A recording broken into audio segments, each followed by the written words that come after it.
the dotted line. Let Philadelphia freedom ring and patriotic voices sing. Red, white, blue, never give up. You represent America. Hoping and praying for a brighter day. I listen to my heart and I obey.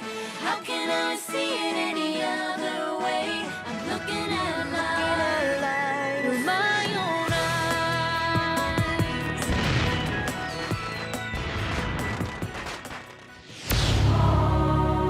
Here are some exciting scenes from today's episode of Liberty's Kids. It's not about rich men fighting other rich men for more. It's about us. It's against all privilege. It's against any system where some have unfair advantage over others. Tell the widows and orphans of Boston about the virtues of patience. I have no patience for patience. January 1776. Dearest Mother, I can't escape the fear of all-out war between the colonies and England. The colonists believe they're fighting for their rights as British subjects. But some feel the only way they can get those rights is to break away from England.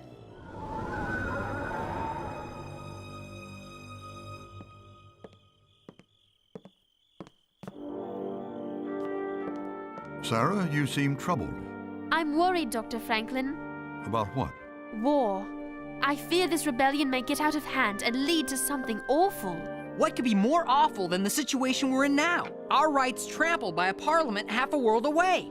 I wish someone would give me 10 minutes alone with that King George. That's no way to talk about His Majesty. He's our king. He's not my king. I'm French. The whims of royalty have laid the world to ashes. King George is a worthless, brutal man, the crowned savage of Great Britain. Your servant, miss. Why, bless me, Tom. You know this individual? Don't judge a book by its cover, Sarah.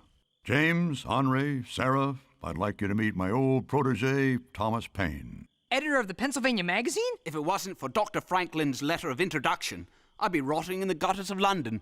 You're looking thin, old friend. How long has it been? 2 years? Come dine with us and share your adventures. A dirty, ragged man who publicly slanders the king. And here we are, breaking bread with him.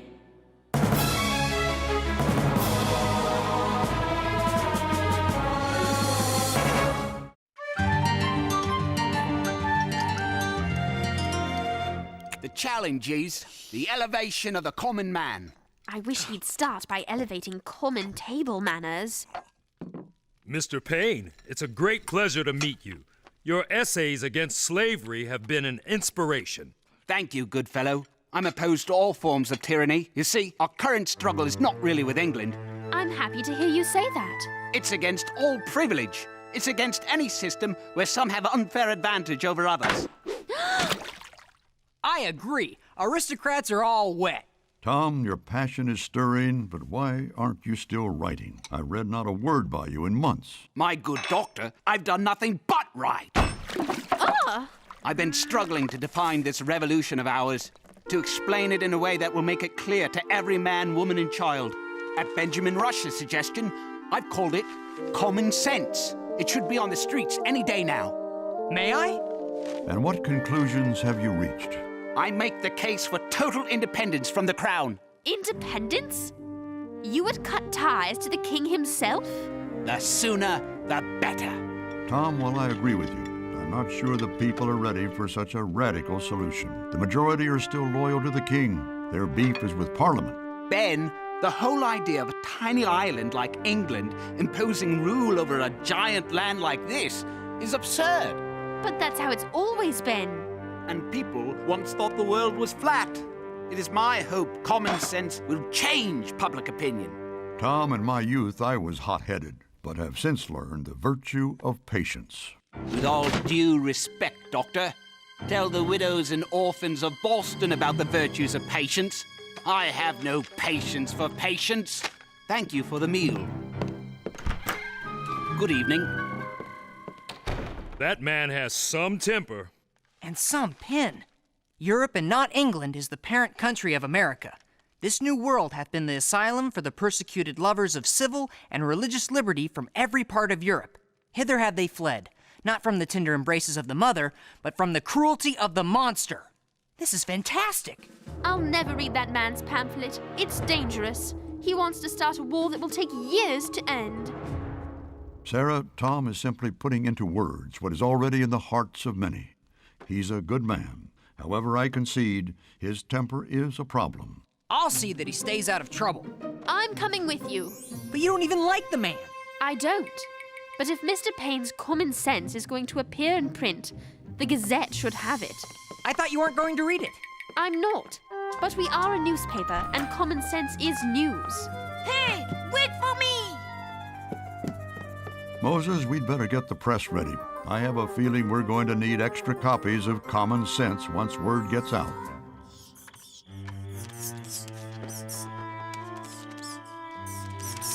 Where could Paine have gone? I hope home to bed, which is where I wish I were. Either you're all cowards or you're all fools. He must talk in his sleep. Come on. Away with you! You're blowing smoke. This is crazy talk. America's not our country. We're Pennsylvania men. This is our country. You've got a narrow mind for someone with such broad shoulders. Why should we fight to defend hot-headed foreigners from Massachusetts? Because unless we fight for each other, we'll all end up slaves to a British master. The man makes sense. How does he figure that? He's not making sense. Why do you hesitate? Has the stink of fish turned your heads to pudding? Who are you calling a pudding here? Time to shut his mouth good. All right then, come on. I'm not afraid of the lot of you.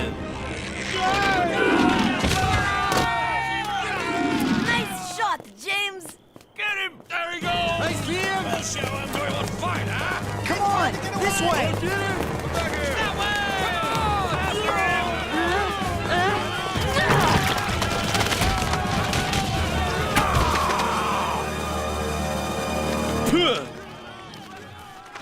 What's this? Common sense? 1,000 copies. I hope that's going to be enough. It's 8:30. You'd better open the shop. Early to bed, early to rise. 1 out of 2 isn't bad.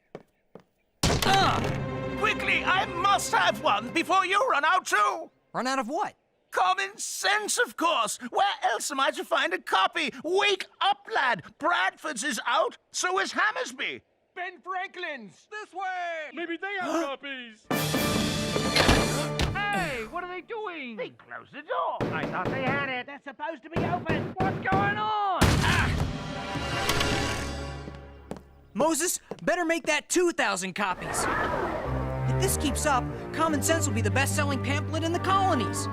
It's dangerous propaganda, and we've helped spread it. That's not true. You haven't even read it yourself. How do you know it's dangerous? I know treason when I hear it. Well, if you aren't interested in this story, you don't have to come along. What I'm interested in is making sure we get both sides of the story. Not everyone is going to agree with Mr. Paine's ravings. If we're going to gauge the public's response, we need to get the complete picture. That's good journalism. I'll interview that gentleman over there, and you can interview that one. Come along, Henri. I don't want you wandering off. No thanks. I think I'll have a lot more fun without you two. Common sense. More like nonsense. We're all Englishmen. I didn't hear these rebels complaining about the king when he sent his best men here during the French and Indian War. So, in your opinion, common sense fails to address... It's rubbish. And I'd feel the same way even if I had read it. To me, common sense makes sense. It's like these threads. Alone they are weak, but together they are strong, unbreakable, each thread adding its own weight to make the whole strong. That is how we must weave this new land, knowing for the first time in human history, we are all of equal value. A friend of yours? Sometimes. Well, what did he say? The tailor thinks Paine is right. Well, I spoke to a merchant, and he thinks Mr. Paine is wrong.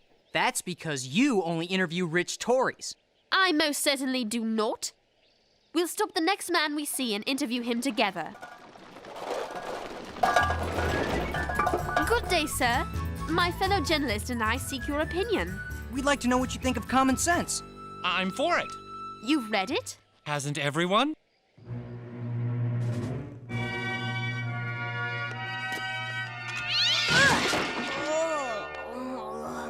Huh?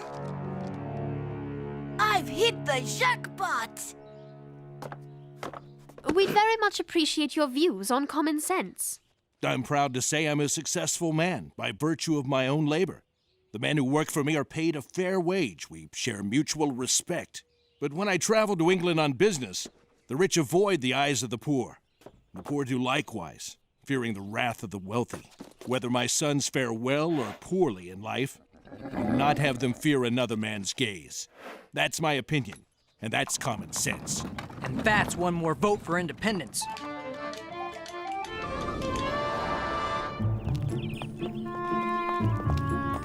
Henri knows the streets better than we do. Why do we have to find him? Because Moses will need help printing more copies of Common Sense. Henri has a way of vanishing when there's work to be done. Don't you ever worry about what all this will lead to? Of course not. If I can't find Henri, it will lead to a lot more work for me. You're not talking about Henri, are you? No. I mean this rebellion. This Thomas Paine character telling people the king is a tyrant. If enough people believe him, the whole world could be turned upside down. Sarah, don't be afraid. Be encouraged. As Tom says, we have a chance to begin the world anew. I can't think of anything more exciting. All right. Why don't you search the docks for Henri, and I'll head home to get supper ready. James! Sometimes you're not as terrible as you are at other times.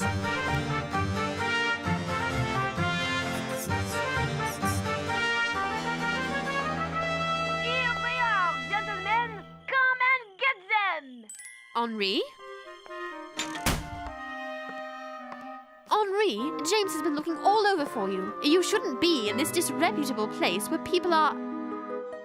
reading Common Sense? I found a crate full. If you don't mind a little mud, they're not bad.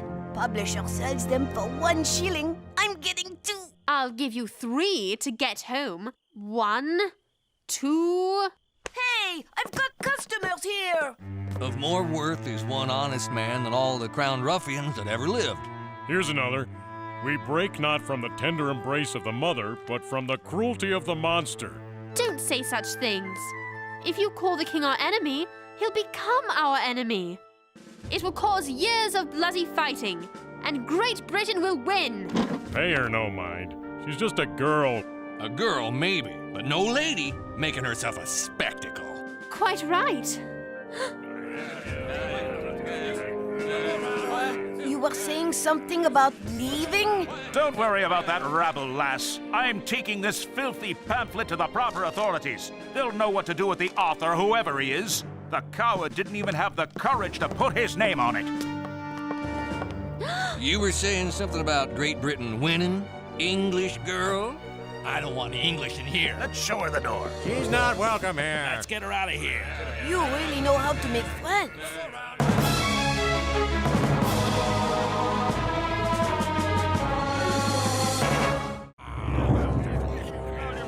No, stop! Free copies, free! Here! Out of the way. We serve no cause if we're as intolerant as our old masters. Tom Paine! Your servant, miss. Who's Tom Paine? If you had any common sense, you'd know who Thomas Paine is. Are you hurt? No, thank you. I have a temper and sometimes forget the virtue of humility. Humility is an overrated virtue. It's better than arrogance. No, Sarah, it's not. I was not high-born. I've had to grovel before fools. I was a fool myself, failing at everything I turned my hand to. Corset maker, tax collector, cobbler. I found my calling with words, but only after I vowed to never again bend my knee before any man. If that's arrogance, so be it. I was taught differently. You are a woman, yes. Society has placed you in a different station. But we both have souls, and souls need a voice. Oh, Sarah's got a voice. You should hear her when she's cross at me. Sarah, Henri, I've been searching everywhere. This speaks better than I. You may find this revolution is for you as well. War with England?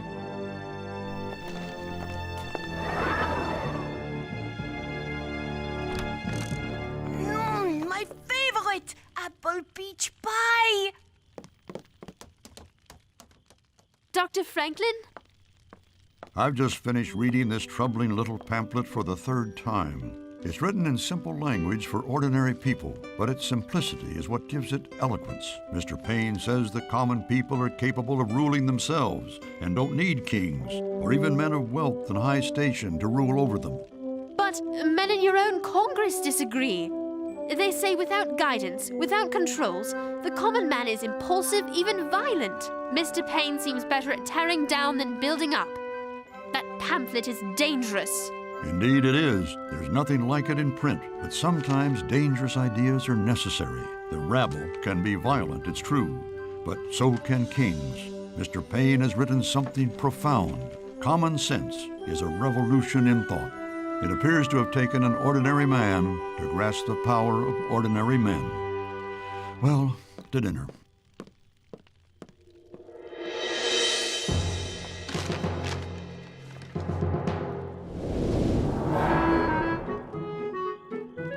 We just got home. Why are we out again when there's still half a pie on the table? I wanted to listen to the night. We have night at home. And did I mention the pie? Shh. It's not about rich men fighting other rich men for more. It's about us. But we don't need a king. We can rule ourselves with laws of our own making. 'Tis not against anyone. 'Tis a struggle for a new way of being. They're all reading Common Sense because it makes sense. I'll say I made 3 pounds. Don't tell me. You haven't read it? I read the cover. It's worth reading more. I thought you weren't going to read it. Well, I thought I should at least know what I'm arguing against. Look! Mr. Paine said he wanted opposing views. Well, he's got them now. Let's get his story. Mr. Mayweather, Yes, Father? you'll need to pick up the pace if we're going to get these up before dawn. And if we ever get our hands on the scoundrel who wrote this treason against reason, I'll tar and feather him myself. I've got to warn Tom. We've got to warn him. I thought you were against him. Hurry up!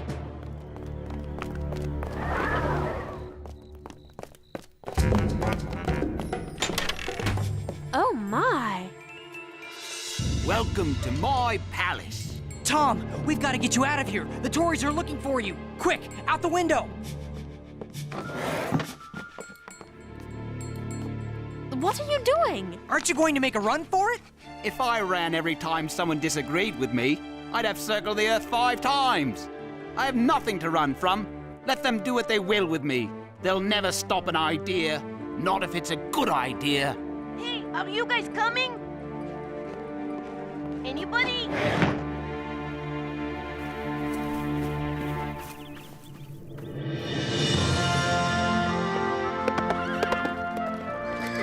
At ease. Gentlemen, last night I read a most remarkable little pamphlet. I have ordered copies printed to be distributed throughout the ranks. Study it.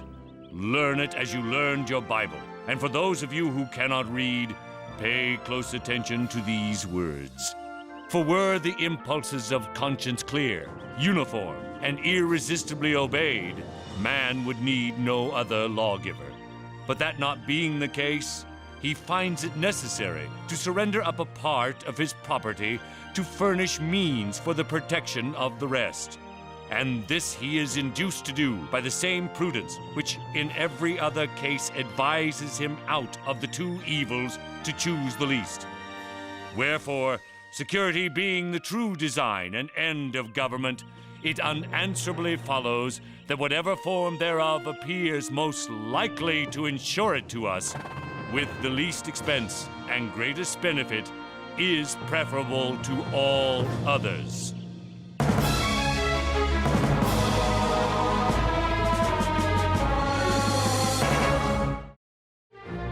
James, more paper. Coming right up, Moses. We must have printed 1,000 copies, Moses. How many more do we need? 5,000.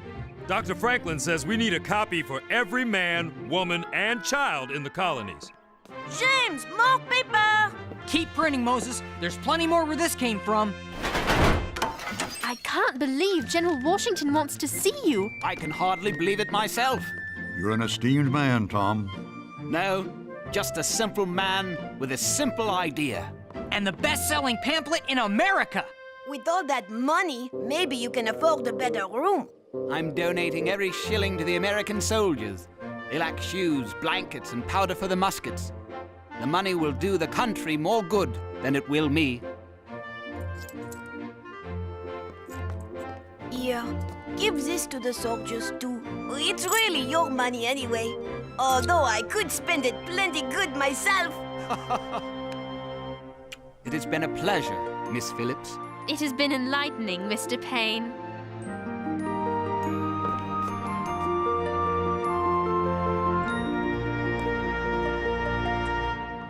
Dearest Mother, out of chaos sometimes comes a new and better order. Perhaps it's as Mr. Paine says.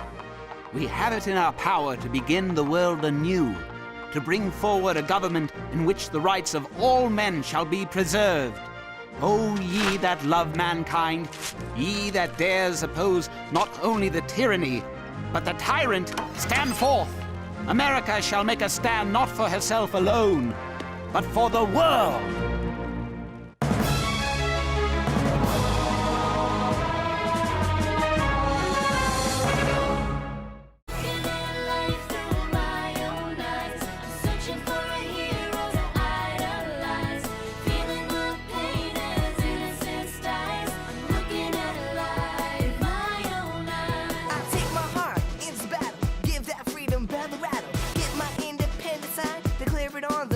Line. Red, white, blue, never give up. You represent America!